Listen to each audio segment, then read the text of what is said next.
Bro, kali ini gue akan bahas satu aspek biologis tentang cewek yang gak lo alami dan mungkin banyak dari lo yang sampai sekarang masih belum paham. Lo wajib tahu ini biar nanti saat lo memimpin cewek, lo paham sama kondisi yang dia alami. Pemimpin yang baik harus paham kan sama kondisi yang dipimpinnya. Jadi gini bro, menstruasi, haid, datang bulan, atau dapat itu fenomena yang terjadi saat cewek ngeluarin darah dari vagina. Kenapa cewek menstruasi dan cowok enggak? Jawabannya karena cewek punya rahim dan sel telur. Lo nggak punya bro. Nah, kalau cewek secara biologis udah siap punya anak, badannya akan secara rutin melepaskan sel telur. Buat tempat sel telur itu melekat, rahim cewek akan menebal. Kalau sel telur dibuahi sama sperma, selnya tadi bakal nempel di rahim dan jadi janin bayi. Kalau nggak dibuahi sperma, rahim yang menebal tadi akan luruh, keluar jadi darah haid. Jadi paham ya bro, kalau cewek udah menstruasi, itu artinya dia udah bisa hamil. Usia cewek mulai dapat pertama kali, biasanya antara usia kelas 4 SD sampai 2 SMP. Kedua, kita akan bahas siklusnya. Jangan dipikir kalau bulan ini cewek dapat tanggal 7, bulan depan bakal dapat tanggal 7 juga. Gak kayak tanggal gajian bro. Siklusnya jarang ada yang pas 30 hari, ada yang tiap 21 hari, 25 hari, 30 hari,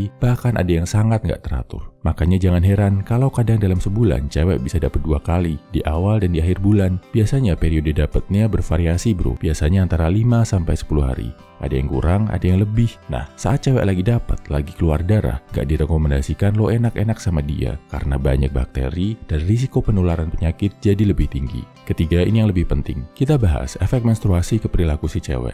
Yang wajib lo paham bro, menstruasi itu ribet dan sakit. Rasanya kayak bagian dalam perut lo dicubit terus-terusan, bahkan ada yang lebih parah. Dari sini kita bisa ngelihat cewek itu sebenarnya lebih terbiasa menghadapi sakit dari kita, para cowok. Makanya nggak heran, mereka juga bisa lebih kuat dan tega menghadapi rasa sakit dalam hubungan sama cowok. Rasa sakit cewek biasanya muncul di awal-awal dia menstruasi, di hari pertama atau kedua. Oh ya, yang harus lo paham, menstruasi itu jumlah darah yang keluar tiap harinya beda-beda. Di awal mungkin keluarnya sedikit, tapi terasa sakit. Terus mulai agak banyak, 1-2 hari terakhir bakal berkurang lagi. Ada beberapa cewek yang tepar, lemes banget, nggak bisa ngapa-ngapain karena memang pas dapat sakitnya luar biasa.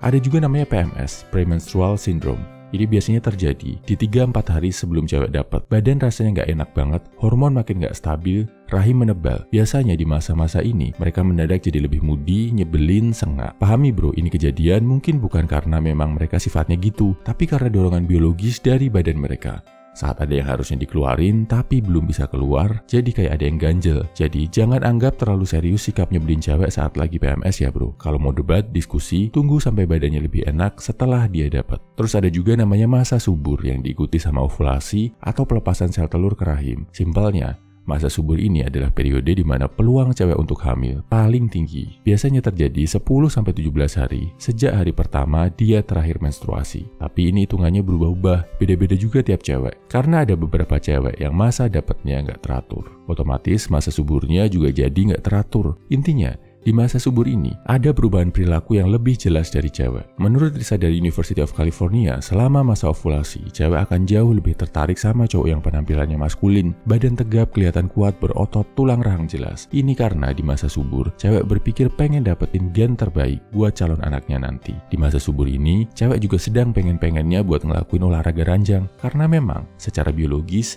sedang disetting untuk itu.